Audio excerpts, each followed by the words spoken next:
1번부터 보도록 하겠습니다. 1번 보시면 저기에다 밑줄 치세요. 유형자산. 취득원가입니다. 그러면 유형자산의 취득원가면 거의 물어보는 게 이거 물어봐요. 매입 시의 부대 비용은 원가 처리. 그리고 은근 시험 문제 이것도 잘 나옵니다. 단기매매증권 나오면 900번대 뭐요? 수수료. 그 다음에 매출 시에는 그냥 비용이었었죠. 요거 잘 기억하시고. 그래서 1번 기존 건물이 있는 토지를 취득한 후 기존 건물의 즉시 철거 비용은 토지의 취득원가에 포함한다. 맞습니다. 그 다음에 2번 기계장치를 구입 목적에 사용할 수 있을 때까지 발생한 설치비 시운 전비도 맞아요. 그 다음에 재세공과금도 맞습니다. 그래서 정답은 4번이에요. 우리 재산세 나오면 요거 기억하셔야 돼요. 재산세, 자동차세, 회비는 세금과 공과라고 했었죠. 그 다음에 적십자 회비만 뭐라고요? 시험 보실 때 기부금. 그래서 똑같은 회비는 회비인데 무슨 회비로 나오느냐에 따라서 달라지는 거 조심하시고, 이거는 기부금. 그래서 정답은 4번. 그 다음에 2번 보시면은요, 다음 중 재무상태표상 자본과 관련된 설명으로 틀린 것은 자기 주식을 취득한 경우 자기 주식으로 회계 처리하고 이를 처분할 때 이익이 발생한 경우 자기 주식 처분 이익으로 처리한다. 맞습니다. 그리고 이거 헷갈리시는 분들은 컨트롤 F를 찾으세요. 그러면 자기 주식은 자본 조정이라고 되어 있어요. 정답은 2번입니다. 왜 2번이냐면 감자차손은 감자차익과 우선 상계하고 여기까지는 맞거든요. 근데 거기 옆에 보시면 자본잉여금이라고 되어 있죠. 이런 거 종류 물어볼 때는 머리로 풀지 마시고 그냥 컨트롤 F 하세요. 감자차손 컨트롤 F로 찾으시면 자본조정 나와요. 근데 거기는 뭐라고 되어 있어요? 자본잉여금이라고 되어 있죠. 그래서 이런 거 종류 물어보면 머리로 풀지 마시고 컨트롤 F로 꼭 하세요. 그러면 틀릴 것도 맞추잖아요. 여기 가면 다 있는데 여기 자본조정이 되네. 감자차손 치면 여기 나오잖아요. 무슨 조정이요? 자본조정. 이런 거 틀리면 안 돼요. 시험장 가서. 왜냐면 이런 거 틀리면 점수 적게 나올 확률이 올라가니까. 그 다음에 3번도 틀리시면 안 돼요. 이거 몇 번을 했어요. 우리 현금 및 현금성 자산. 그래서 통화 및 통화 대용. 그 다음에 요구 불 당좌하고 보통 무슨 성 자산이요? 현금성. 취득 당시 만기가 몇 개월? 3개월. 그래서 정답 4번. 왜냐면 4번에 몇 년이라고 되어 있어요? 1년. 1년 아닙니다. 3개월이요. 그 다음에 2번에다가 별표 하나만 2번이 아니고 3번에다가 별표 하나만 치세요. 만기가 도래한 어음은 현금처럼 쓸 수 있어요. 그래서 현금이 현금성 자산 가능합니다. 왜냐하면 만기가 도래했다는 얘기는 돈 받을 수 있다는 얘기거든요. 그러면 현금처럼 사용이 뭐하다? 가능하다. 이렇게 봐주셔야 되세요. 그 다음에 4번 보시면은요, 저기에다가 밑줄 좀 쳐주세요. 영업이익. 어제도 나왔었죠? 그래서 이거 둘 중에 하나를 하셔야 돼요. 매출액에서 매출원가 빼면 매출총이익 빼기 판매비와 관리비는 영업이익. 이걸 외우시든가 아니면 정기분 어디 가면 있다고요? 손익계산서. 둘 중에 하나 꼭 기억하세요. 그래서 매출액 1억.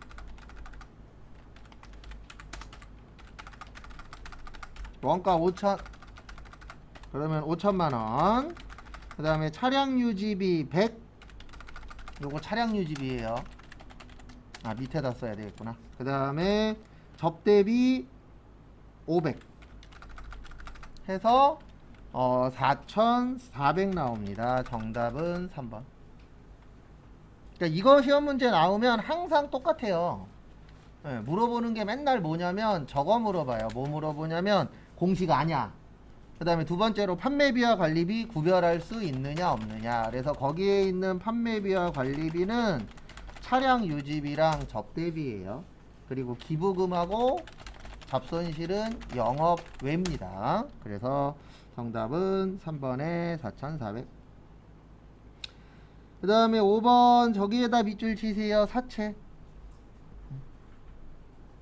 그리고 사체 나오면 제가 써드릴 거라고는 이거밖에 없어요. 맨날 쓰는 거. 그래서 사체 발행할 때는 무슨 이자율 기준이요? 액면 이자율. 그 다음에 액면 이자율이 크면 할증, 작으면 할인이라고 했었죠. 그 다음에 사채 상각하는데 유효 이자율법 쓰고요.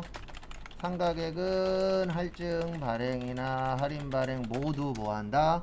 증가한다. 그래서 거기 1번 보시면 사채 발행 비용은 사채 발행가액에서 차감한다. 맞습니다. 그 다음에 정답은 2번이에요. 액면 이자율이 기준이라 그랬습니다. 근데 이렇게 내면은 헷갈려 하세요. 왜 헷갈리냐면 이거 국어 시험이거든요. 이렇게 나오면 저는 회계 시험이라고 안 해요. 국어 시험이라 그래요. 왜냐면 말장난 문제라. 그래서 거기 보시면 액면 이자율보다 시장 이자율이 크다 그랬잖아요. 그러면 이거 거꾸로 생각하면은 이렇게 되는 거예요. 어떻게 되냐면 액면 이자율이 작단 얘기예요.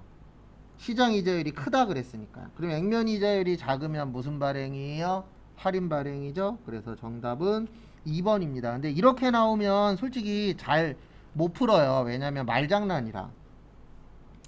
그 다음에 3번 사채 할인 발행 차금은 해당 사채 액면가액에서 빼는 거 맞아요. 그 다음에 4번 보시면 사채 할인 발행 차금은 유효이자율법. 여기 있죠. 무슨 법이요? 유효이자율법. 그래서 정답은 거기 보시는 것처럼 2번이긴 한데 이렇게 나오면 은근 말장난에 잘 걸립니다. 그래서 2번은 말장난 친 거예요. 그런 것도 주의하시고. 그 다음에 6번 저기에다가 밑줄 치세요. 두 번째 줄에 120만원. 그 다음에 두 번째 줄 가운데에 직접 재료비를 기준. 기준이 중요합니다. 뭐가 중요해요? 기준. 그래서 보시면 현재 제조 간접비가 120만원이 있어요. 얼마가 있어요? 120. 그 다음에 곱하기 거기 보시면 재료비가 60만원하고 90만원입니다. 그러면 60에다 90 더하면 얼마죠? 150이죠. 그래서 150만원 분의 지금 A 구하라 그랬어요. 뭐 구하라 그랬어요? A는 거기 보시면 얼마냐면은 150만원 중에 A니까 60만원입니다. 얼마예요? 60. 그리고 항상 요런 거 계산할 줄 아셔야 돼요. 분수 계산. 그래서 120만원 나누기 150만원 곱하기 60만원 하면 48만원 나와요. 그리고 항상 이렇게 기억을 하셔야 돼요. 분수 제가 많이 쓰는데 항상 그 기준에 전체분에 해당되는 거예요. 그래서 우리 맨날 1년 나오면 뭐 12분의 3이니 이런 거 하잖아요. 그래서 1년 중에 전체가 12달이잖아요. 그래서 항상 분수는 전체분에 해당되는 거 그거 잘 기억하시고요. 그 다음에 거기에다가 밑줄 치세요. 마지막 줄에 단기 총 제조원가. 그래서 우리 단기 총 제조원가는 재료비, 노무비, 경비, 간접비 합친 거예요. 요거를 뭐라 그래요? 단기 총 제조원가라고 표현합니다. 그래서 참고하시고. 또 재료비 60, 노무비 40, 경비 빵, 그 다음에 48만원에서 148만원입니다. 그리고 없는 거는 그냥 계산 안 하시면 돼요. 그래서 정답은 1번. 그 다음에 7번은 저기에다 밑줄 치세요. 비정상. 그 다음에 수량 물어봤죠? 우리 수량 나오면은 뭐 기억하셔야 돼요? T자 중에 수량 있었어요? 없었어요? 있었죠. 수량 하나 있었잖아요. 그리고 제 분명히 그랬죠. 원가에게는 모자르는 사람이 점수 잘 나온다고요? 암기. 왜냐면 다 암기 문제예요. 원가에게는. 음에 왜 안 나오냐 컴퓨터야. 그 다음에 우리 수량 나오면 요거 기억하셔야 됩니다. 제공품 수량. 그래서 기초, 그 다음에 단기, 완성, 기말, 공손. 그래서 기초가 3,000개, 착수가 2,300개, 공손이 200개, 제공품이 1,100개. 그러면 차변과 대변 어떠셔야 돼요? 같아야 되죠. 그러면은 5,300에서 1,300 빼니까 4,000개 나와요. 그 다음에 거기 지문에 보시면 정상은 완성품 수량의 몇 프로라고 되어 있죠? 3%. 그래서 4,000개에 3% 하시면 120개 나옵니다. 그러면 200개에서 120개 빼면 몇 개 나와요? 80개 나와요. 그래서 정답은 2번인데 이거 딱 요 정도 수준으로 나옵니다. 만약에 나오면. 그래서 이거 잘 기억하시고. 그 다음에 8번 저기에다 밑줄 치세요. 예정 배부율 노무시간당 만원. 그 다음에 예상 노무시간은 110시간. 그 다음에 실제는 100시간에 140만원. 그러면 이렇게 되는 겁니다. 예정은 노무시간당 만원이고요. 그 다음에 노무시간은 몇 시간이라고요? 110시간. 그 다음에 실제는 노무시간이 100시간. 그 다음에 실제 제조간접비는 얼마라고요? 140만원. 그래서 제가 이 얘기는 많이 했습니다. 어떤 얘기 많이 했냐면 항상 기준은 누구라 그랬어요? 실제라 그랬어요. 그러면 예정이 현재 시간당 만원이잖아요. 시간당 얼마라고요? 만원. 그 다음에 항상 기준은 누구라고요? 실제. 그래서 실제가 몇 시간이에요? 100시간이죠. 그러면은 얼마 나오냐면 100만원 나옵니다. 얼마 나와요? 100만원. 그러면 100만원하고 140이니까 둘이서 얼마 차이 나요? 40만원 차이 납니다. 그리고 제가 이 얘기 좀 전에도 했는데 항상 누구 기준이라고요? 실제 기준이에요. 그러면 실제 기준이니까 실제보다 40만원이 작죠? 그래서 작으니까 무슨 배부? 과소. 정답은 3번. 그 다음에 9번. 9번 저기에다가 밑줄 쳐주세요. 부문 그 배부 기준.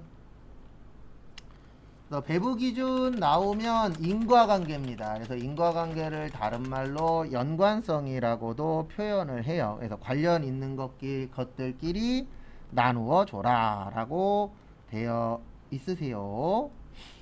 그래서 거기 보시면 일단 1번 건물 나오면 무조건 면적입니다. 그래서 건물은 면적하고 관련성이 있으니까 맞고요. 종업원은 종업원 수예요. 왜냐면 종업원 관련돼서 종업원 수가 많으면 돈 많이 들어가잖아요. 그래서 종업원 수 맞고요. 그 다음에 보실 게 3번 기계감가상각비. 기계감가상각비는 기계 점유 면적보다는 뭐 기계 사용시간 이런 걸로 하는 게 좀 더 어떨 거예요? 정확하겠죠. 왜 이게 더 정확하냐면 우리 감가상각이라는 건 감가상각은 사용하면 사용할수록 가치가 어떻게 되는 거죠? 떨어지는 겁니다. 그래서 우리 전자제품 살 때 보면 중고로 올라오는 것들이 있죠. 자동차도 그렇고 많이 쓰면 많이 쓸수록 가격이 어떻게 되죠? 떨어지죠. 새 거면 새 거일수록 가격이 올라가고. 그래서 기계 같은 경우에는 그 사용을 얼마나 했느냐 요게 더 중요하겠죠. 그래서 정답은 3번. 그 다음에 전력은 전력 사용량인데 이거는 외우는 거 아니에요. 그냥 시험 문제 나오면 거기에 나오는 거 가지고 이해해서 푸셔야 됩니다. 그 다음에 10번 거기에다가 요렇게 적어주세요. 어떻게 적어주시냐면 1번에다가는 변동비 그 총변동비, 그 다음에 2번에다가는 총고정비, 그 다음에 3번에다가는 단위당이 일정하니까 단위당 변동비, 4번은 없어요. 그래서 1번은 우리 총변동비는 뭐한다? 증가한다. 그 다음에 정답은 2번입니다. 고정비 물어봤으니까 총고정비는 일정하다. 단위당 변동비는 일정하다. 그리고 4번은 아무것도 아닙니다. 저런 그래프는 없어요. 저희 공부에는. 그래서 정답은 2번이세요. 왜냐하면 고정비 물어봤잖아요. 그 다음에 11번 저기에다 밑줄 치세요. 과세표준에 포함되는 것. 일단 정답은 1번입니다. 왜냐면 우리 과세표준에 포함되지 않는 것 6가지 있었어요. 매출 할인 및 애누리, 매출 할인. 그러면 2번에 애누리, 3번에 환입, 4번에 할인. 그럼 몇 번 남아요? 1번 끝. 맞잖아요. 여기 다 있잖아요. 여기 다. 그 다음에 지급 지연으로 인한 연체이자 국고보조금과 공공보조금 도달되기 전에 파손, 훼손 또는 멸실된 경우 용기회수 보증금 종업원 봉사료. 그 다음에 12번 영세율에다가 밑줄 치세요. 일단 정답은 2번입니다. 이거 어저껜가 푼 거에 있었어요. 비슷하게 생긴 거.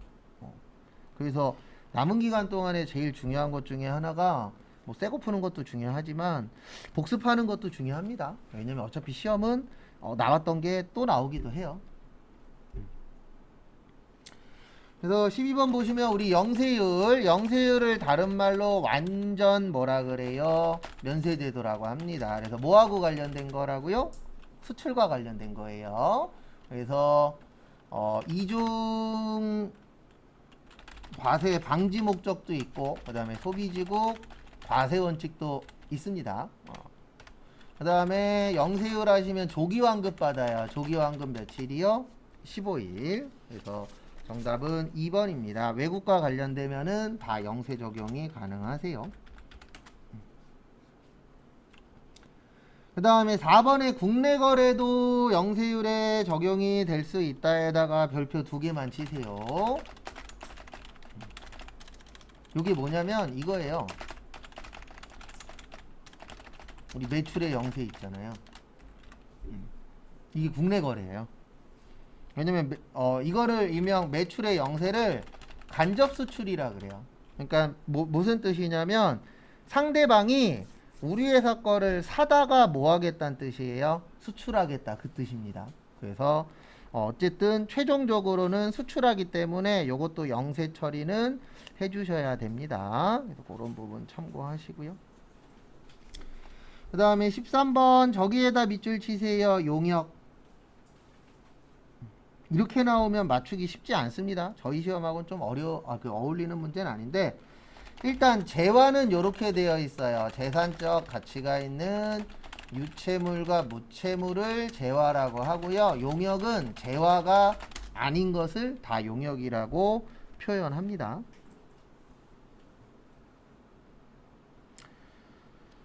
그래서 같이 한번 보시면 1번 건설업의 경우 건설업자가 건설자재의 전부 또는 일부를 부담하는 것 요거 맞습니다.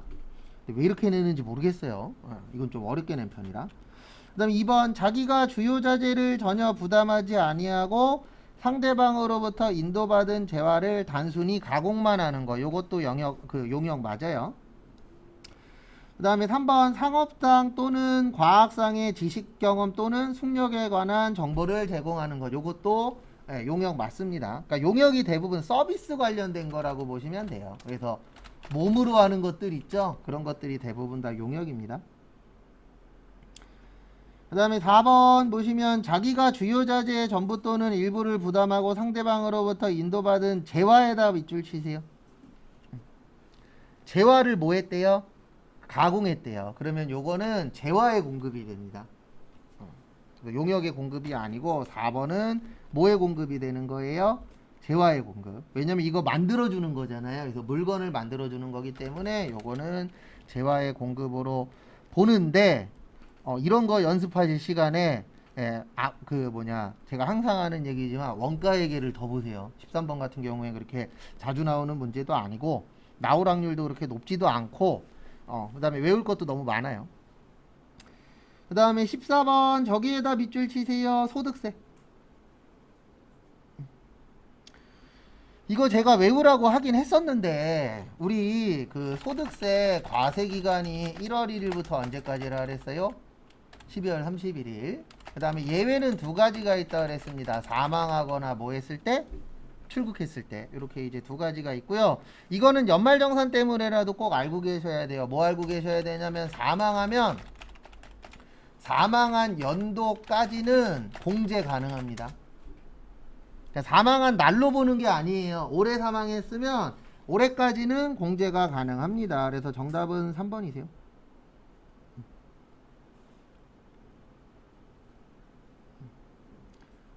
사망일이 아니고 요거 사망일 전날까지 보도록 되어 있어요. 판단 시점은. 그래서 정답은 3번입니다. 그래서 일단 1번 잘 봐두세요. 우리 몇 월 며칠 기준으로 본다 그랬어요? 12월 31일. 그 다음에 과세기간 중 장애가 치유된 자에 대해서는 치유일 전날의 상황에 따른다. 맞습니다. 그 다음에 3번 사망하면은 사망일이 아니고 2번처럼 사망일 전날로 보도록 되어 있어요. 그 다음에 4번 나이 판정 시 해당 과세기간 중에 요건이 충족하는 날이 하루라도 있으면 공제 대상자로 봅니다. 이게 무슨 뜻이냐면 날짜로 보는 게 아니고 연도로 보는 거예요. 그러니까 만약에 1월 1일 날 돌아가셨어. 그러면 올해까지는 공제를 받을 수 있는 겁니다. 그래서 그 날까지로 보는 거세요. 그래서 정답은 3번인데 이런 건 좀 안 냈으면 좋겠어요.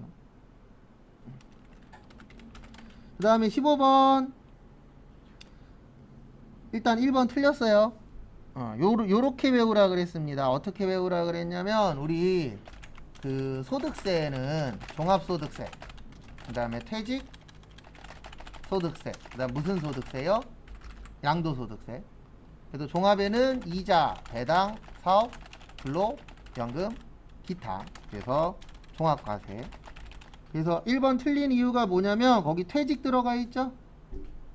그래서 틀린 거예요. 그 다음에 2번 원천징수에다 밑줄 치세요. 2번도 답 아닙니다. 왜 그러냐면 원천징수에는 두 가지가 있어요. 완납적 원천징수가 있고 요걸 분리과세라고 일명 표현합니다. 그 다음에 예납적 원천징수라고 있어요. 요거는 종합과세 하셔야 돼요. 그래서 2번도 아니세요.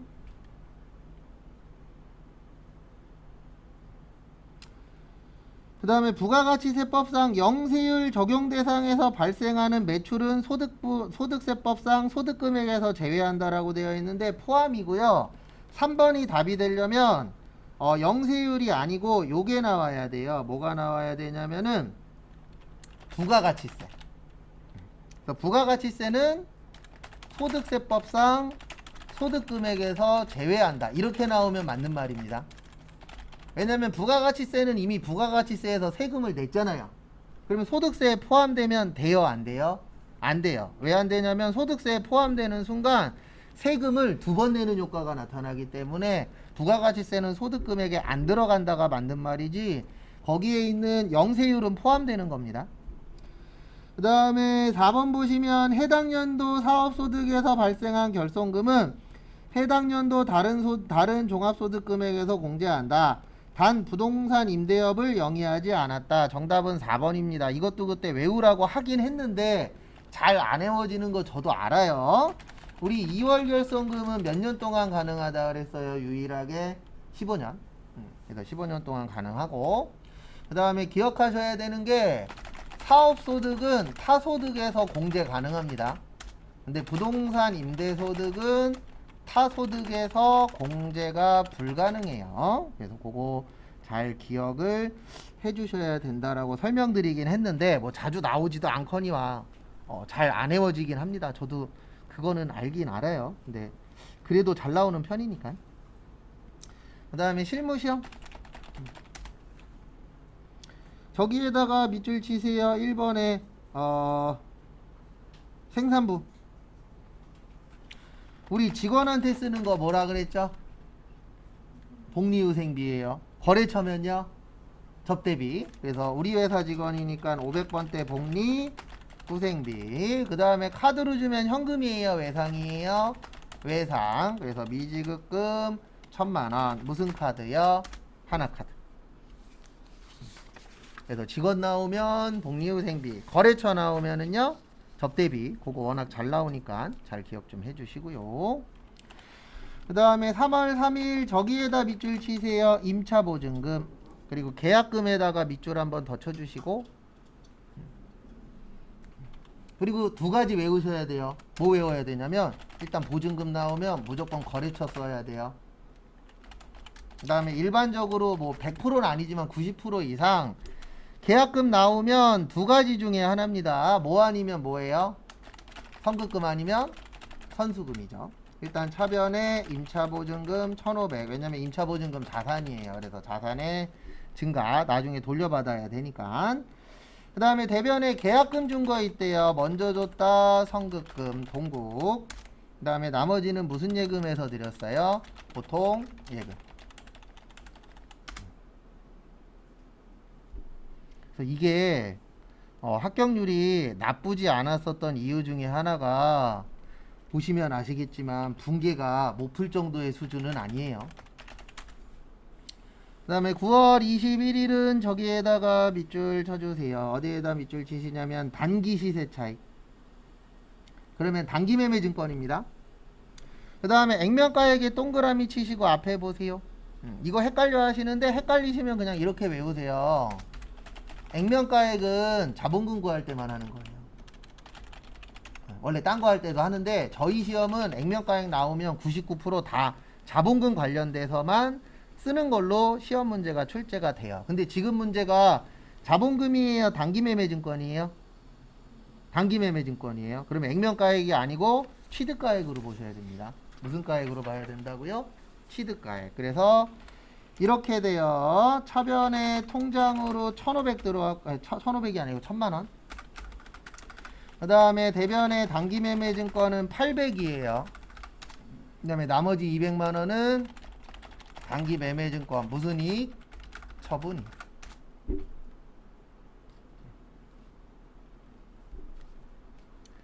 그 다음에 9월 아이고 날짜 잘못 썼네요. 3월 31일이죠.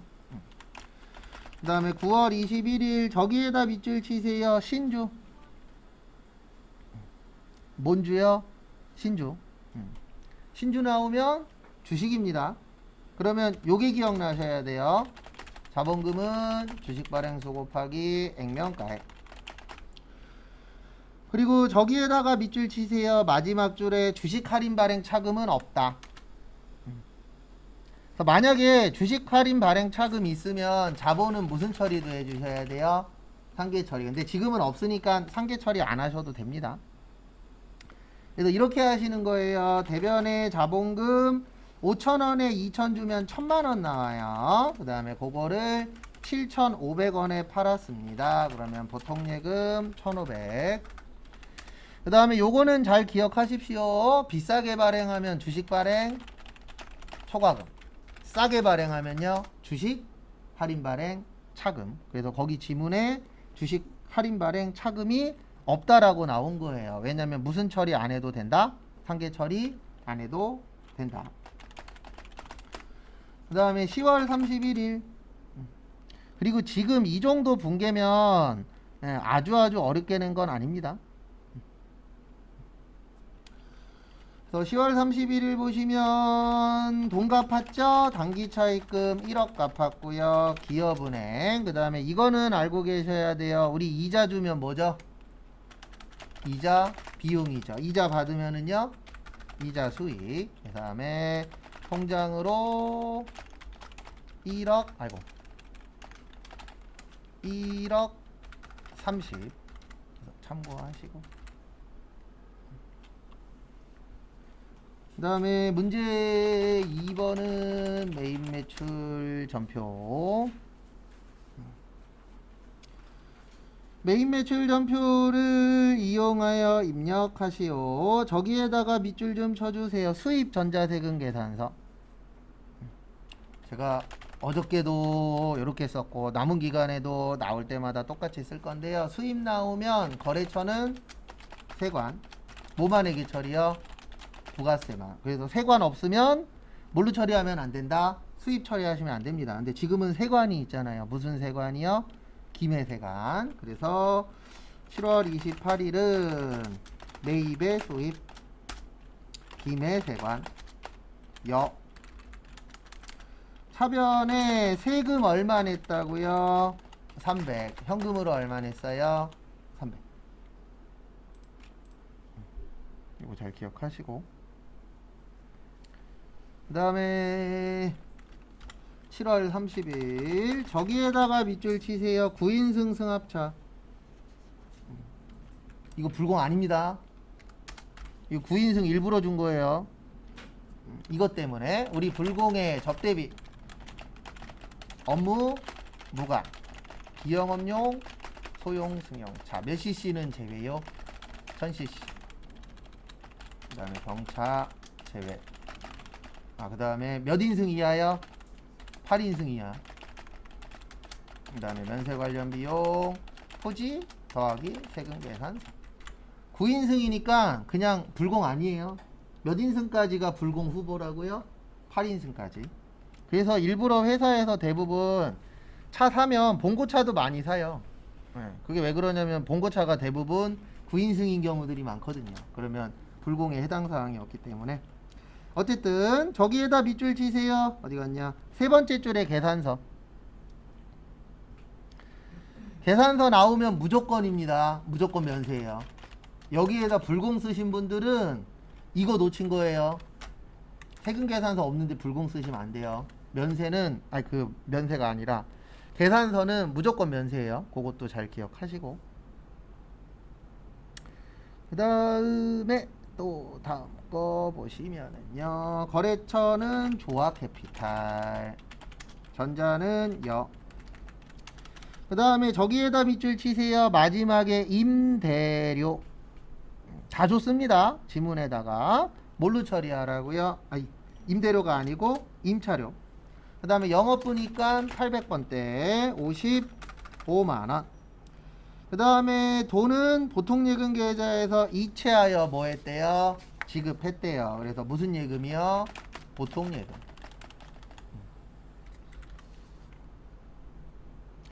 그리고 하나하나씩 정확하게 보세요. 왜냐면 언제 뭐가 나올런지 모르잖아요.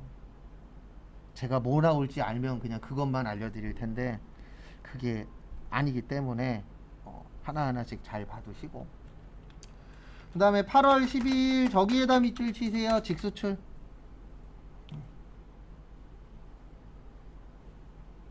수출 나오면 맨날 똑같아요. 수출 나오면 뭐예요? 무슨 일기준? 선적일기준. 그 다음에 선적일보다 판가일이 빠르면 판가일기준.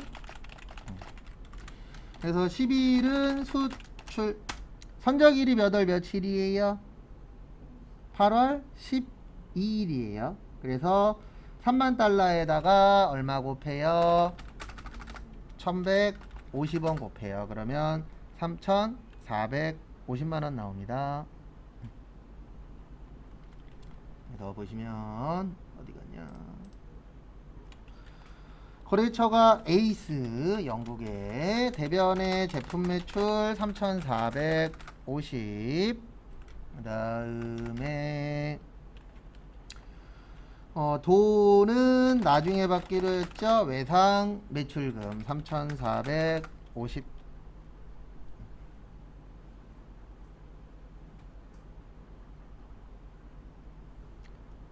그 다음에 9월 25일 저기에다가 밑줄 치세요. 장부가액하고 시가. 이거 어렵습니다. 이건 둘 중에 하나로 가야 돼요. 외우던가 이해하던가인데 이해하기가 아주 쉬운 문제는 아니에요.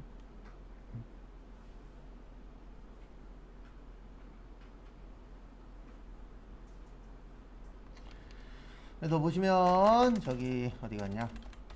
우리 간주 공급에 4가지 있어요. 자가, 개인, 그 다음에 사업상, 증여, 폐업시, 잔존재화. 지금껏 이거예요. 사업상 증여. 그래서 이 분계를 뭐라 그러냐면 간주 분계라 그래요. 무슨 분계라 그런다고요? 간주 분계. 그래서 지금부터 간주 분계 하도록 하겠습니다. 매출의 건별, 세무물산, 그 다음에 대변에 세금은 시가로 내셔야 돼요. 세금 말고 일단 제품은 원가입니다. 장부가. 그 다음에 적요 8번 타개정 대체. 그 다음에 세금만 시가로 내는 거예요. 그래서 세금은 30만원. 그리고 이거 우리가 쓴 거예요? 다 남준 거예요? 남준 겁니다. 그래서 보시면 거래처 준 거 뭐라 그래요? 접 대비인데 제품인 생산부니까 500번째 접 대비 230 적으시고.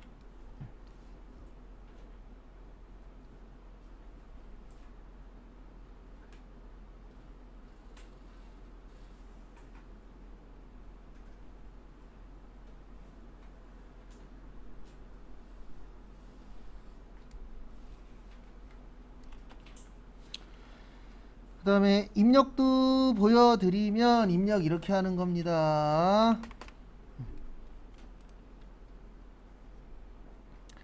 그래서 보시면은 메인 매출연표 가셔서 9월 25일날 건별 품목은 제품 300에 30 거래처는 세무물산 분기에는 혼합 잡고, 그리고 이 밑에는 맞았든 틀렸든 본인이 쓴 거 그대로 만들면 돼요. 이 밑에는 내가 쓴 거랑 어떻게 만들라고요? 똑같이. 그래서 적요 몇 번이요?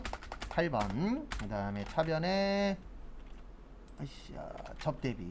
우리 저희 시험은 적요 8번만 넣는 거고 나머지는 안 넣어도 됩니다. 그래서 500번 때 230.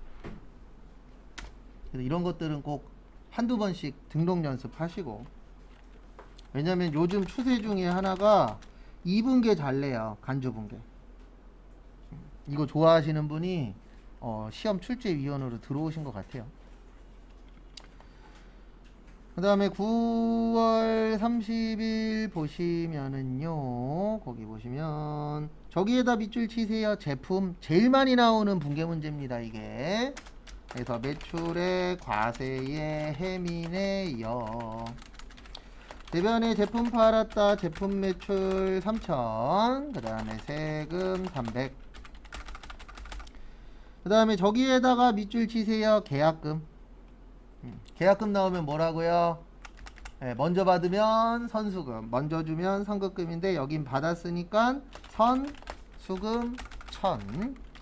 그 다음에 나머지는 10월 30날 받기로 했대요. 그러면 못 받은 겁니다. 못 받았으니까 외상 매출금 2,000 얼마요? 300. 참고로 지금 이렇게 나오면 많이 틀려야, 지금 분계 10개 풀었잖아요. 거기에서 2개 이내로 틀리셔야 됩니다. 이 정도 수준이면. 근데 지금 반도 못 맞추면 아마 세무는 합격하기 쉽지 않을 거예요. 그 다음에 문제 3번 부가가치세. 저기에다 밑줄 치세요. 일기 확정. 아마 제가 풀어본 부가가치세 신고서 중에서는 탑3예요. 뭘로 탑3냐면 쉬운 걸로 탑3입니다. 그래서 이번 어려울 거예요. 백사회 전산세무 2급은 좀 난이도가 좀 있을 겁니다. 왜냐면 103회 때 전체적으로 좀 쉽게 냈어요. 그래서 첫 번째 매출 내역 보시면 매출의 과세랑 매출의 뭐예요? 수출. 여기 가서 하면 되죠? 부가가치세 신고서 가셔서 매출의 그 1기 확정이니까 4월 1일에서 6월 며칠이요? 30. 그 다음에 1번에 5억에 5천. 그 다음에 6번에 5천.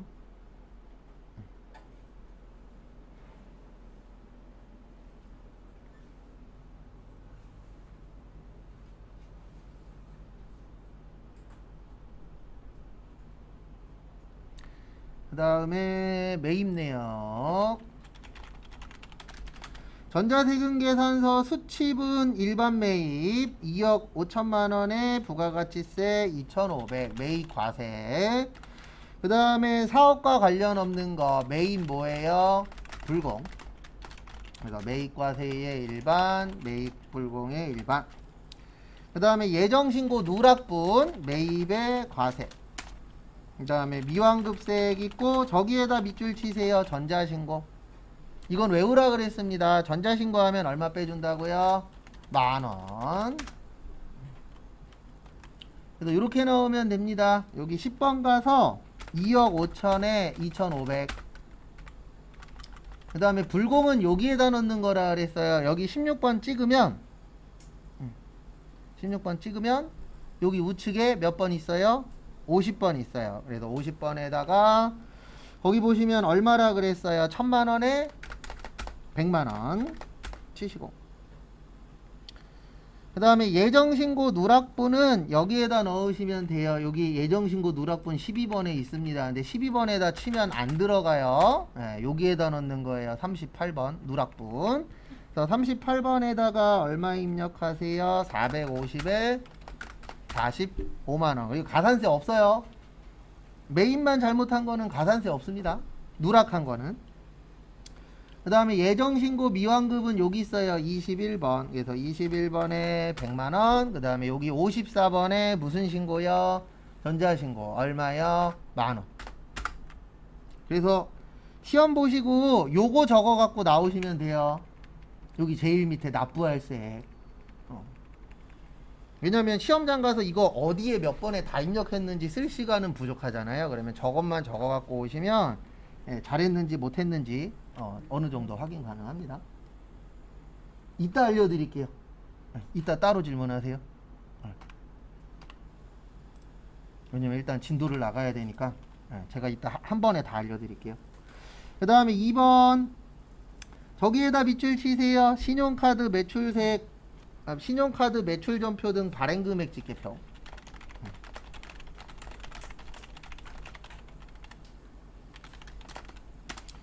그래서 이거는 일단 유형구별 잘 하셔야 됩니다. 유형구별. 그래서 보시면 10월 15일 세금계산서하고 카드에다 밑줄 치세요.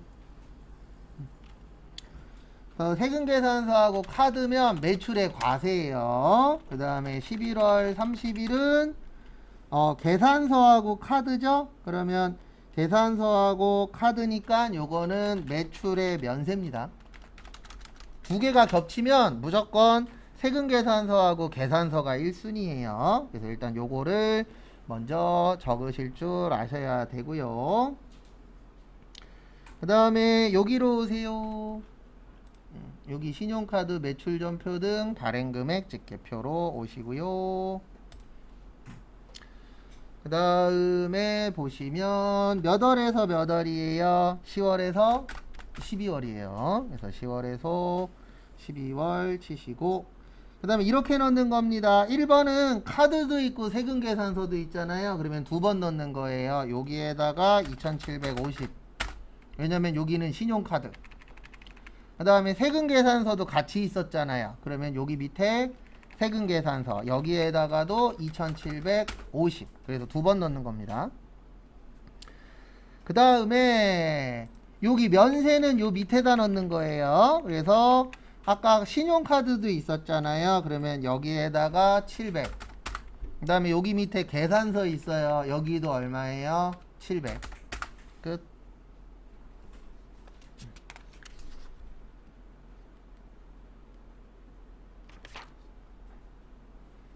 이제 그거 알고 계십시오. 이거 100% 안 나옵니다. 지금 103회잖아요. 여러분들 몇 회예요? 104회예요. 네. 앞에 냈었던 거 다음에 나올 확률은 1%밖에 안 돼요. 그래서 얘 배제하고 딴 거 연습하세요. 연습하실 때. 근데 이거는 확실해요. 좀 전에 한 부가가치세 신고서 안 어려웠죠? 맞죠? 그러면 104회는 부가가치세 신고서 어려울 확률이 80% 이상입니다. 그건 제가 장담할 수 있어요. 왜냐면 제가 잠깐 보여드릴게요. 못 믿는 분들 계시는데 안 믿으셔도 되는데 수치로 보여드리면 되잖아요. 네. 제가 이번 시험 어려울 거다 쉬울 거다 얘기하는 게 이걸로 얘기하는 거예요. 여기 보면 전산세무 2급이 43%예요. 지금 풀고 있는 게. 근데 전산회계 1급은 38% 붙었어요. 그 다음에 전산세무 2급이 102회 때 40.53% 붙었어요. 근데 회계는 몇 프로 붙었어요? 34% 붙었어요. 그러면 연속으로 세무가 더 많이 붙었죠. 네. 그러면 이번에는 회계 쪽은 쉽게 내고 세무 쪽은 뭐할 확률이 높아요? 어려울 확률이 높아요. 근데 왜 이렇게 됐냐면 여기 보시면 99회 때 전산회계 1급 25% 붙였어요. 맞죠? 그러니까 그 다음에 어떻게 했죠? 많이 붙였죠. 그 다음에 지금 이제 떨어뜨렸죠. 맞죠? 그러면 이번에는 전산회계 1급이 쉬울 확률이 어때요? 높아요. 근데 그건 알고 계십시오. 쉽냐 어렵냐가 중요한 거 아니라고 얘기했죠. 내가 점수 안에 들어가냐 못 들어가냐지 아무리 쉬운 거 줘도 떨어질 사람은 떨어져요. 어려운 거 줘도 붙을 사람은 붙고. 그래서 남은 기간 동안에 조금씩 더 보시는데 제 개인적인 예상은 전산세무 요번에 한 20% 전후 한 25% 전후일 확률이 높고 전산회계 1급은 한 요 정도 나올 것 같아요. 요 정도 한 45% 전후. 왜냐면 난이도를 좀 내려서 낼 거니까. 또 저거 보고 얘기하는 거지 제가 뭐 감으로 이번엔 쉬울 거예요 어려울 거예요 그런 얘기 하는 거 아닙니다. 왜냐면 합격률 보면 대충 알아요. 요번엔 조금 난이도가 있겠다. 근데 어쨌든 요번에는 순서대로 하면 세무는 조금 어렵고 회계는 좀 쉽고 그럴 타이밍이긴 합니다. 그 다음에 3번 저기에다 동그라미 치세요. 전자신고.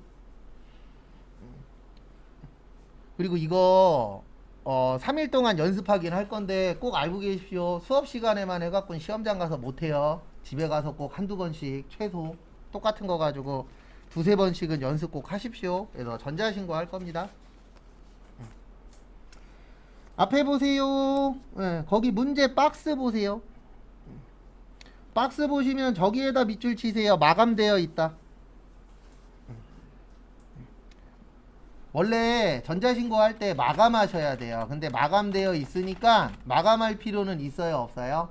없죠. 그러면 여기로 가는 거예요. 여기로 오세요. 여기 전자신고. 그리고 거기다 써 있어요. 전자신고 그 다음에 국세청 홈택스 전자신고 변환 순으로 뭐한다? 진행한다. 이런 거 왜 주냐면 이거 이제 세 번째라 사람들이 잘 못해요. 그래서 힌트가 좀 많이 나옵니다. 그래서 전자신고 누르세요. 누르시고 그 다음에 이거 일기 예정입니다. 몇 기 예정이에요? 일기 예정. 몇 월에서 몇 월이죠? 1월에서 3월이죠. 그 다음에 나머지는 엔터 쭉 치세요. 그래서 1월에서 3월 하시고 그냥 못 치시라고요. 엔터 치면 됩니다. 일단 여기까지 하시고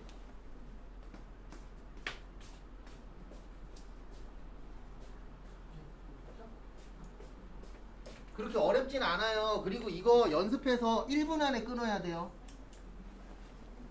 이거 집에 가서 연습하시면서 기계가 되셔야 돼요. 이런 문제는 머리로 하는 거 아니에요. 이건 그냥 단순 반복 작업이거든요. 그래서 똑같은 거 5번, 10번 해서 외워버리세요. 이런 걸로 오래 끌으면 딴 문제 못 풀어요. 그 다음에 거기 보시면 여기까지 되셨죠? 그 다음에 여기 위에 보시면 제작이라고 있어요. 뭐라고 있어요? 제작 누르세요. 그러면 이렇게 비밀번호 넣으라고 되어 있습니다. 거기 비밀번호 써있죠? 네, 1, 2, 3, 4, 1, 2, 3, 4 두 번 치세요. 그래서 위아래로 두 번 쳐야 됩니다. 그래서 위에도 1, 2, 3, 4 밑에도 1, 2, 3, 4 치세요. 그래서 위에 1, 2, 3, 4, 1, 2, 3, 4 밑에 1, 2, 3, 4 1, 2, 3, 4 네, 요거 누르세요. 네, 제작. 네, 야, 그거 제작 누르세요. 1, 2, 3, 4, 1, 2, 3, 4 위아래로 두 번 치세요.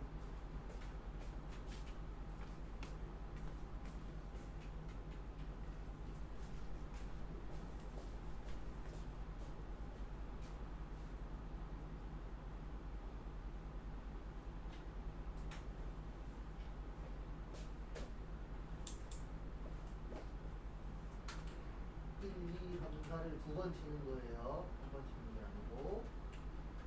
자, 여기 밑에 꼬리까지. 밑에요, 밑에. 또 치세요. 1, 2, 3, 4, 1, 2, 3, 4. 여기 있어요, 그거. 그 다음에 확인 누르세요. 여기 있잖아요. 그 다음에 앞에 보시면 여기까지 됐죠? 그 다음에 여기 위에 보시면 뭐 바로가기라고 있어요? 홈택스 바로가기라고 있습니다. 요거 누르셔도 상관없고 요거 눌러도 상관없어요. 둘 다 똑같아요. 그래서 홈택스 바로가기 누르세요.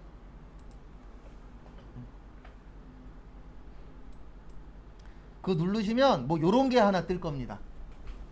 떠요 안 떠요? 뜨죠? 밑에 있는 닫기 누르세요. 아무 쓸모 없는 거니까.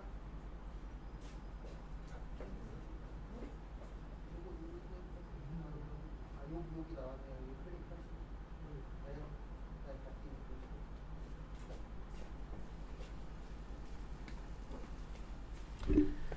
그 다음에 여기 보시면 어디 갔냐?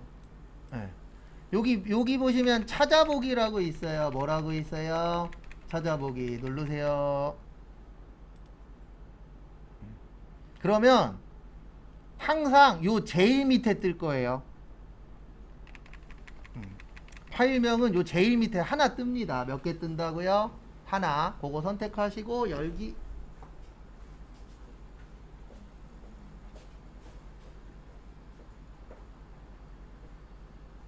잠시만요. 혹시 만져졌어요? 시원하네. 이럴 때는 요거 클릭하세요. 내 PC요. 아니, 여기 로컬 디스크 C. 따다. 거기 지금 시원하다. 네, 그거 더블 클릭하세요. 더블 클릭하십시오. 그래서 C 드라이브 제일 밑에 써요, 항상. 그리고 더블 클릭하시고 C로 가세요, C. 여기 내 PC. 내 PC 눌러요. 여기 C. 보이면 되고. 혹시 시험장 갔는데 안 나오면 여기 보세요. 그리고 이건 알고 계십시오. 손 들고 얘기해도 안 가르쳐줘요. 이거는 본인이 찾아야 됩니다. 시험장 가서. 혹시 안 나오면 여기 내 PC에 보시면 여기 C 드라이브 있어요. 무조건 C 드라이브 제일 밑에 나옵니다. 그래서 요거 선택하시고 그 다음에 제일 밑으로 내리세요. 스크롤바. 여기부터는 사람이 하는 게 아니고 기계처럼 하는 겁니다. 여기 제일 먼저 뭐 있어요? 형식 검증하기 있죠? 누르세요. 그 다음에 비밀번호 치세요.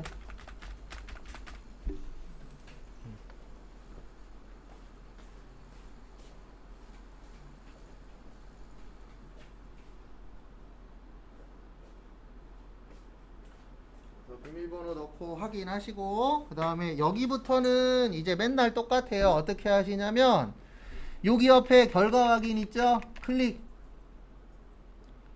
뭐가 나오든 신경 쓰지 마시고 그냥 클릭이에요. 네. 그 다음에 그 옆에 내용 검증하기 있죠? 또 클릭. 그 다음에 그 옆에 결과 확인 있죠? 또 클릭. 그 다음에 마지막에 무슨 파일 제출이라고 있어요? 전자파일 제출 클릭. 하시고 여기까지 일단 오세요. 거기 뭐가 뜨느냐 이런 거 신경 쓰지 마세요. 그냥 클릭이에요. 그 옆에 무조건. 그러면 여기 전자파일 제출하기 있으시죠? 누르세요. 그 다음에 확인. 그러면 요렇게 나와요. 접수증이라고. 접수증 떠요 안 떠요? 뜨죠? 요거 뜨면 끝이에요.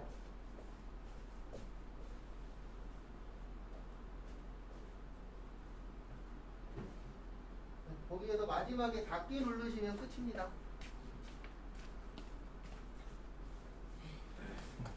그래 앞에 보세요. 지금 여러분들 설명드리려고 제가 쉬엄쉬엄 한 거고 그리고 집에서 연습하실 때 하나 좀 알려드리면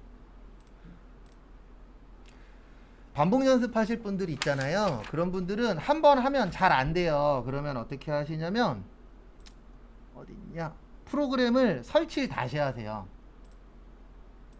제게 조금 느려서 강제로 좀 지울게요.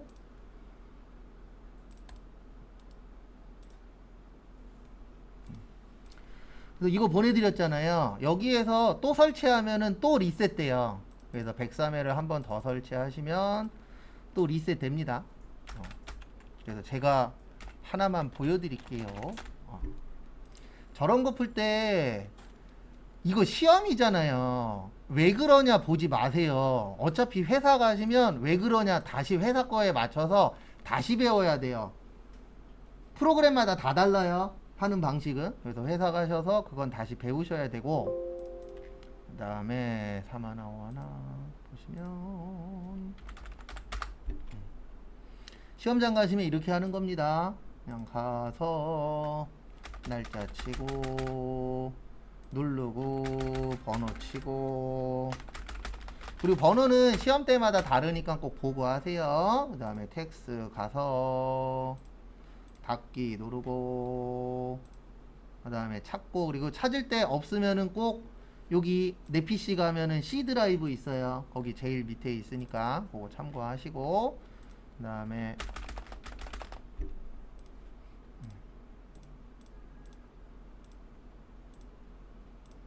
그냥 이렇게 하는 거예요.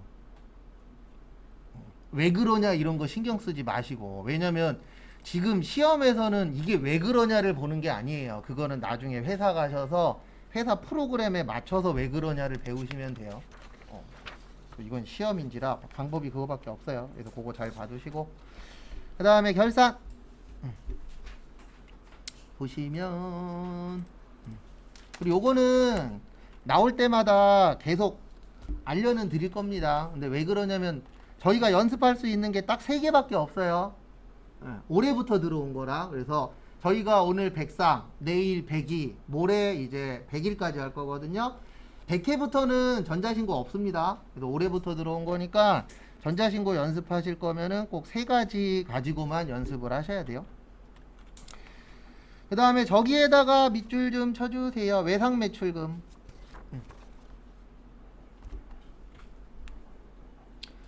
그 다음에 여긴 좀 장난을 치셨습니다. 어떻게 장난을 치셨냐면 7월 4일날 계약했죠? 근데 이건 아무 상관없는 거예요. 왜냐면 수출은 무슨 일 기준이라고요?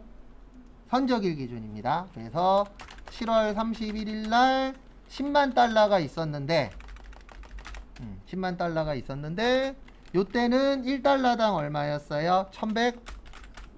1190원이었어요. 그래서 1달러당 1190원. 그래서 119였는데 솔직히 이건 안 구하셔도 돼요.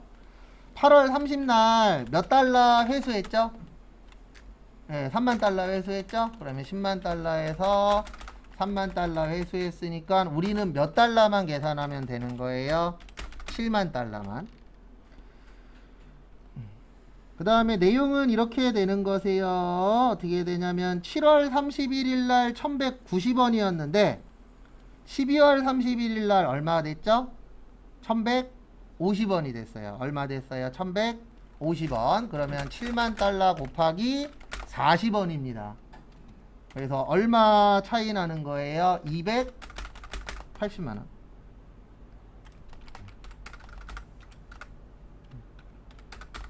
그래서 200 얼마요? 80. 근데 280만원만큼 환율이 올라갔나요? 떨어졌나요? 떨어졌죠. 1190원이 1150원 됐으니까 떨어졌으니까 대변의 외상 매출금 AAPL. 그 다음에 외환 나오면 요거 꼭 기억하세요. 뭐 기억하시냐면 외환 차익하고 외환 차손 실제, 그 다음에 외화 환산 이익하고 외환산 손실은 결산할 때, 그래서 손해죠. 외화 환산 손실.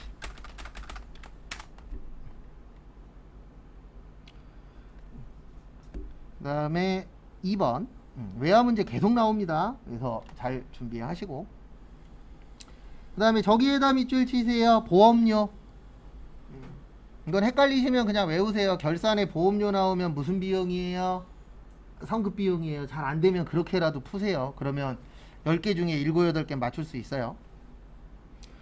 그래서 거기 보시면 120만원인데 보험료로 계상했대요. 그러면 요거 기억하셔야 됩니다. 감소시키고 자산부채 자본이면 올해 거, 수익비용이면 언제 거요?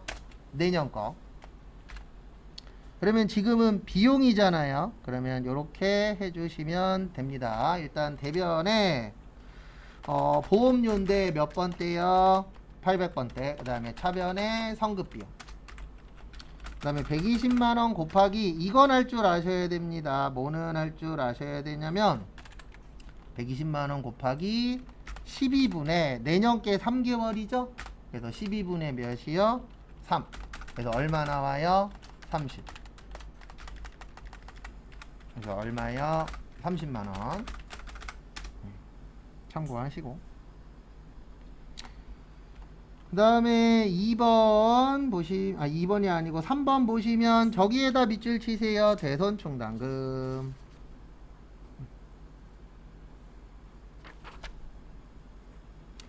그 다음에 무슨 법이요? 보충법. 그리고 몇 프로 설정하래요? 1%. 그러면 앞에 보세요. 일단 거기 외상매출금부터 이렇게 하시면 됩니다. 69788,470 곱하기 1% 빼기 515만원. 이거는 자동인데 요렇게 하셔야 돼요. 이렇게 나올 수도 있는데 하면은 1807884 나와요. 그 다음에 받으러음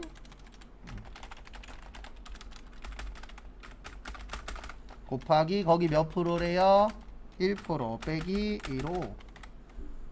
왜 이렇게 냈는지 참, 왜 이렇게 냈는지는 알 거는 같은데 142600 우리 괴롭혀야 되잖아요. 조금 다르게 주면 어렵진 않은데 헷갈릴 수 있으니까 142600. 그 다음에 단기대여금 요게 몇 프로요? 1% 빼기 빵 하니까 90만원 나와요.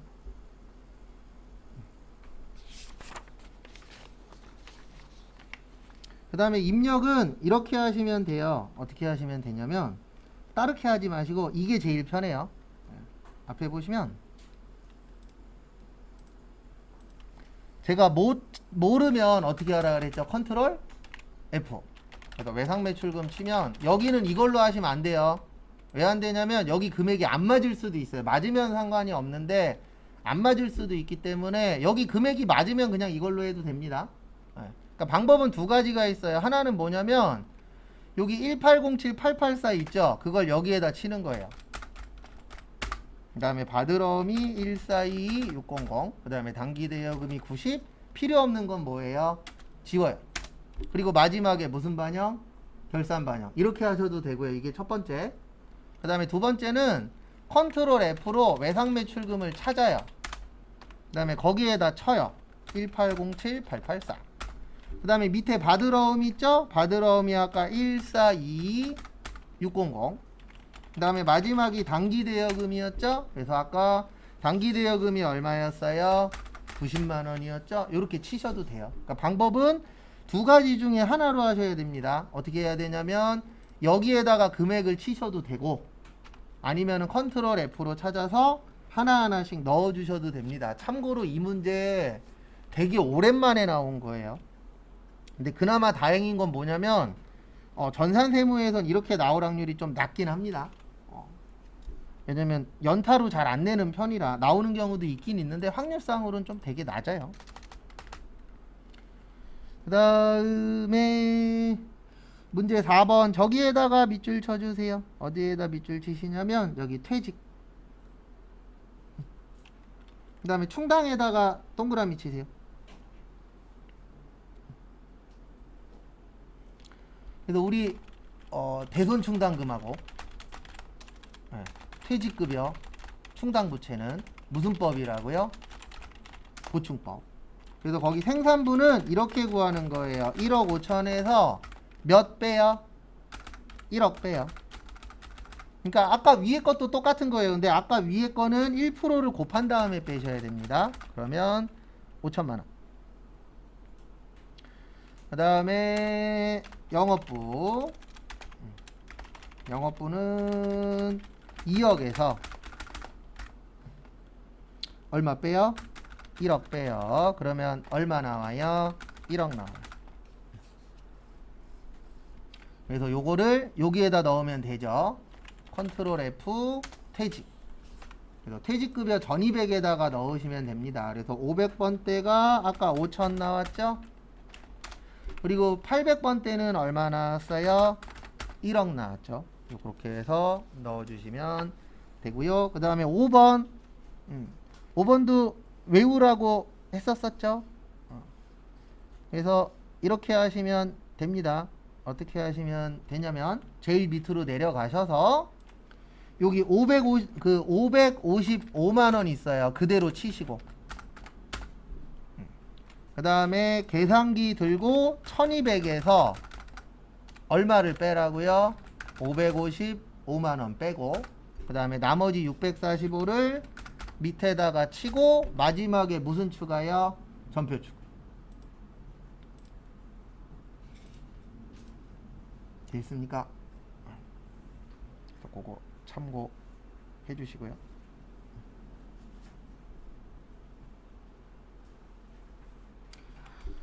그리고 꼭 요거 보고 나오셔야 됩니다. 자동 결산 분계 뭐요? 완료. 요거 꼭 잘 보시고.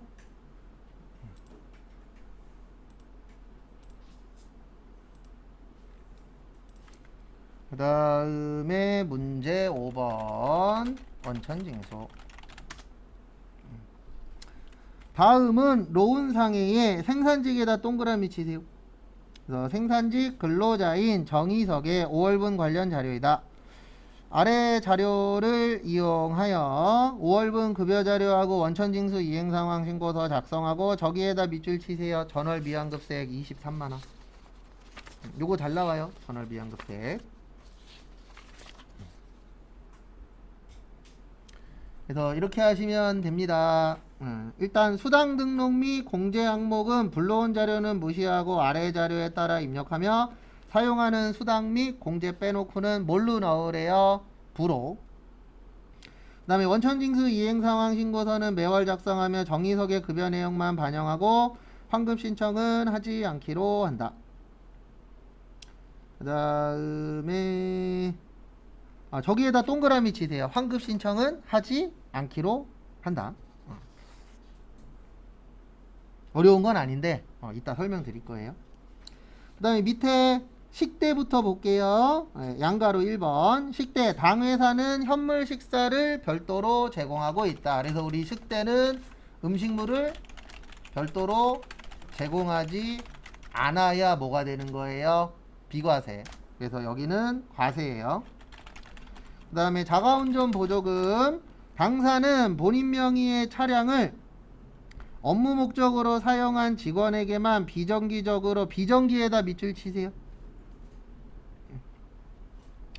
비정기적으로 자가운전 보조금을 지급하고 있으며 그 다음에 업무시간 실제 발생된 교통비는 별도로 주지 않죠. 그러면 요것도 비과세입니다. 왜냐면 일단 자차가 나와야 돼요. 그래서 자차를 회사 업무에 뭐 해야 된다고요? 사용. 그래서 예전 시험 문제에 그거 나온 적이 있었어요. 뭐 나온 적이 있었냐면 출퇴근용.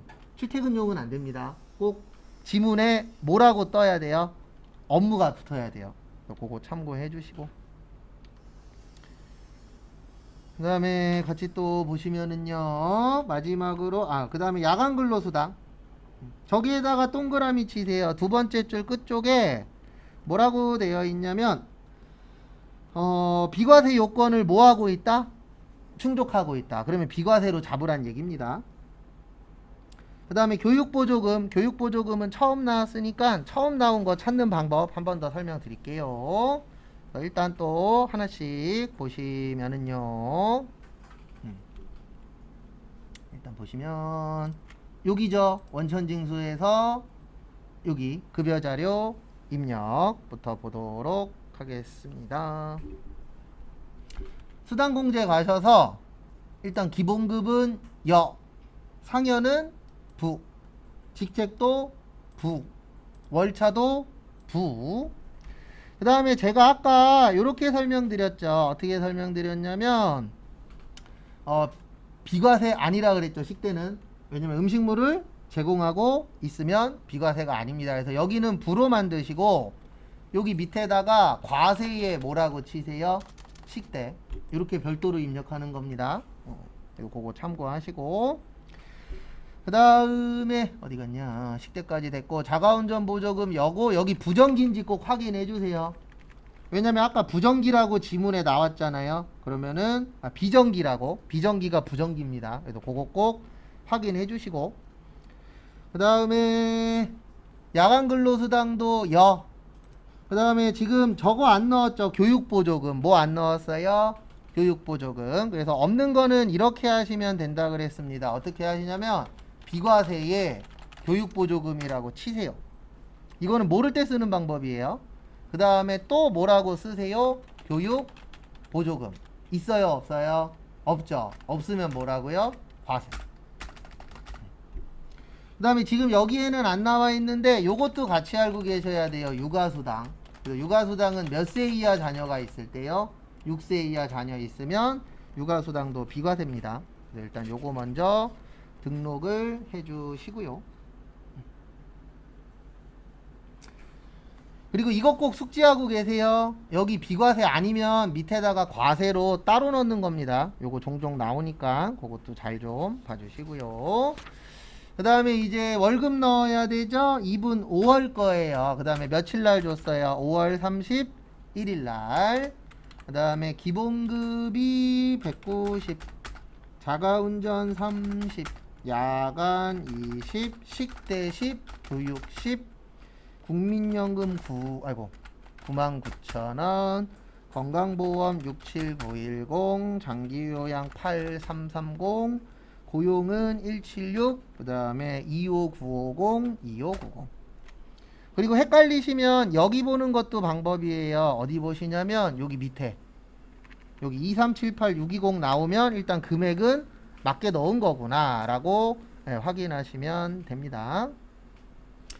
그 다음에 거기 지문에 보시면 여기도 가라고 되어 있죠. 원천징수 뭐요? 이행상황 신고서. 그래서 원천징수 이행상황 신고서 오셔서 이렇게 하는 거라 그랬어요. 지금 몇 월이에요? 5월이죠. 그래서 5월 치시고, 그 다음에 여기에다 넣는 거라 그랬습니다. 전월 미완급. 그래서 여기에다 23만원. 그리고 이거 시험에 잘 나오지는 않는데 환급 신청하라고 나오면 여기에다 넣는 거예요. 여기 마지막에 무슨 신청액이라고 되어 있어요?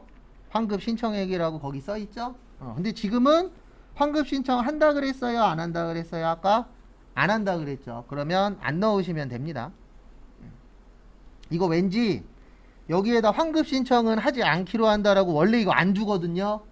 근데 여기 나온 폼이 조만간 이거 낼 것 같아요. 환급 신청 얼마 할 거다. 그리고 여기에다가 고금액 넣어주시면 됩니다. 그래서 그건 참고하시고. 왜냐면 저런 걸 일부러 주진 않거든요. 시험이기 때문에. 근데 저거 나온 거 보니까 언젠가 한번 내지 않을까. 조만간 한번 나올 것 같아요. 그리고 항상 나오실 때는 예 누르는 겁니다. 예 아니요 물어보면 그것도 숙지하시고, 그 다음에 연말정산 저기에다 밑줄 치세요. 두 번째 줄에 연말정산 추가자료 입력 메뉴에 소득명세, 연금저축, 월세주택, 연말정산 입력 탭. 그러니까 어디 가라고는 줍니다. 프로그램이 아니라 시험 자체에서 여기에다가 넣으세요 라고는 줘요. 그래서 그거 참고하시고, 그 다음에 또 하나씩 보시면은요, 현금무지는 안 넣어도 돼요. 현금무지 나오면 현금무지는 입력할 필요 있다 없다? 없다. 왜냐면 현금무지는 여기 급여 자료에 입력이 되어 있거든요. 그래서 별도로 넣으실 필요는 없다라는 거 참고하시고, 그 다음에 종전근무지부터 넣을게요. 종전근무지는 여기죠. 연말정산 들어오시고요. 그 다음에 우리 종전근무지는 어디에다가 넣도록 되어 있죠? 여기죠. 소득명세. 그래서 일단 4번은 102번. 그래서 소득명세 오시고, 여기 종전 가셔서 영어네. 진성상사 9 405-81-65449.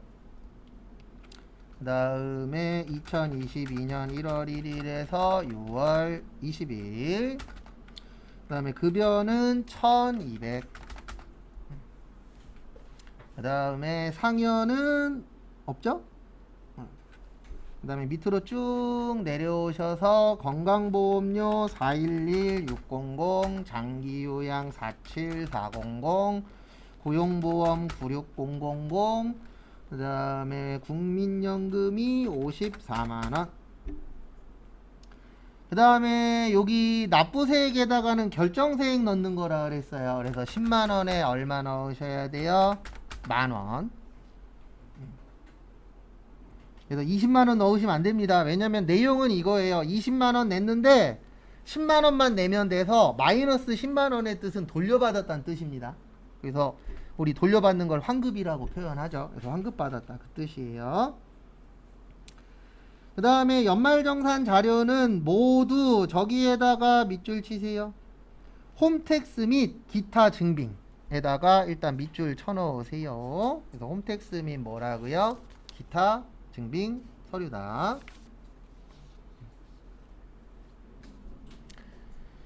그래서 일단 하나씩 또 보도록 하겠습니다. 하나씩 정리하면 일단 보험료는 나이 동그라미, 소득 동그라미, 보장성 되고 저축성은 안 된다. 그래서 무슨 성만 입력하셔야 돼요?